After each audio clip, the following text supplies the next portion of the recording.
बिस्मिल्लाहिर्रहमानिर्रहीम। अस्सलाम वालेकुम। खला और इसमें मौजूद सैयारों के मुतालिक हम अक्सर ही कहानियाँ और मुख्तलिफ अफवाहें सुनते रहते हैं, लेकिन स्पेस और एस्ट्रोनॉट्स से मुतालिक कुछ ऐसे हकाइक हैं जिनसे हर शख्स वाकिफ नहीं। स्पेस में रहने के लिए एस्ट्रोनॉट्स को बाकायदा ट्रेनिंग दी जाती है ताकि वो खला में आसानी से रह सके। इंटरनेशनल स्पेस सेंटर्स में रहने वाले खलाबाजों का ये कहना है कि वो एक दिन में सूरज 15 मरतबा तलुओ गरूब होता देख सकते हैं। अक्सर खलाबाज खला में जाने के बाद कद में तकरीबन 2 इंच तक लंबे हो जाते हैं। एस्ट्रोनॉट्स को सूरज खला में पीला नहीं बल्कि सफेद नजर आता है। लेकिन क्या आपने कभी सोचा है कि उन खलाबाजों के साथ क्या होता होगा जो किसी न किसी वजह के बायस स्पेस में खो जाते हैं? क्या वो बच पाते हैं या फिर हमेशा हमेशा के लिए खला में ही घूमते रहते हैं? और अब तक कितने खलाबाज स्पेस में गुम हो चुके हैं? आज की वीडियो में आप इन्हीं सवालात के जवाब जानेंगे।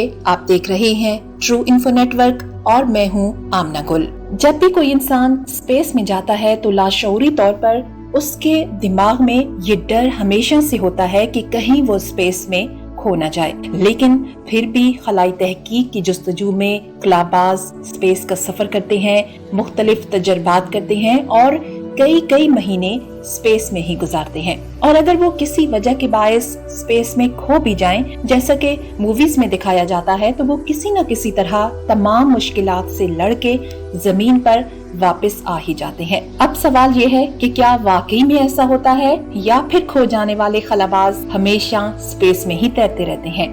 नाज़रीन कराम, नासा और दीगर तमाम खलाई कारपोरेशंस पहले ही ऐसी इमरजेंसी सूरत हाल के लिए तैयारी करके रखती हैं कि अपने अपने एस्ट्रोनॉट्स को स्पेस में ज्यादा से ज्यादा सिक्योर रखा जाए। जैसा कि एस्ट्रोनॉट्स अपने आप को हमेशा एक रस्सी की मदद से स्पेस क्राफ्ट से कनेक्ट करके रखते हैं, और अगर किसी वजह से ये रस्सी टूट भी जाती है तो उनके स्पेस सूट के ऊपर एक छोटा सा जेट पैक लगा होता है जो उन्हें वापस अपने स्पेस स्टेशन लौटने में मदद करता है। और अगर ये तरीका भी फेल हो जाए तो फिर एक ही रास्ता बचता है, और वो ये है कि खो जाने वाले एस्ट्रोनॉट के साथियों को खुद जाके उसे ढूंढना होता है और फिर बचाना होता है, क्योंकि अभी तक ऐसा कोई भी स्पेसक्राफ्ट नहीं बना जिसमें बैठ के किसी भी इंसान को जाके बचाया जा सके। अगर इस सब के बावजूद उस खो जाने वाले एस्ट्रोनॉट को बचाने में नाकामी मिलती है तो एस्ट्रोनॉट उसी समत में मुसलसल जाता रहेगा जहां शुरुआत में उसने अपना तवाज़ुन खोया था, जबकि स्पेस में तैरते हुए उससे बिल्कुल भी वजन महसूस नहीं होगा और हो सकता है कि वो मुसलसल गोल गोल ही घूमता रहे, या फिर ये भी हो सकता है कि वो जमीन की ग्रेविटी में फंसकर जमीन के ही चक्कर काटने लगे। और अगर खो जाने वाले एस्ट्रोनॉट का सूट ठीक है, बिल्कुल दुरुस्त हालत में है, तो कुछ घंटे तक वो यूं ही स्पेस में तैरता रहेगा जब तक कि उसका ऑक्सीजन खत्म ना हो जाए। लेकिन अगर उस खो जाने वाले खलाबाज का सूट किसी भी वजह से डैमेज हो जाता है तो बिना हवा के सिर्फ और सिर्फ 15 सेकंड्स में ही वो बेहोश हो जाएगा। फिर उसका खून भी गर्म होना शुरू हो जाएगा और फिर कुछ ही सेकंड्स बाद उसका जिस्म फूलना शुरू हो जाएगा और वो अपनी जान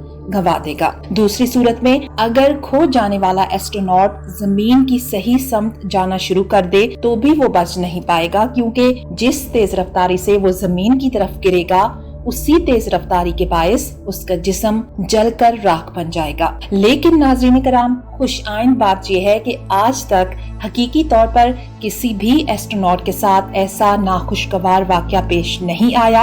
ऐसा सिर्फ फिल्मों में ही दिखाया जाता है। वीडियो अगर आपको पसंद आए तो अपने दोस्तों के साथ शेयर कीजिएगा और मजीद ऐसी मालूमाती वीडियोस के लिए हमारे चैनल को सब्सक्राइब कीजिएगा।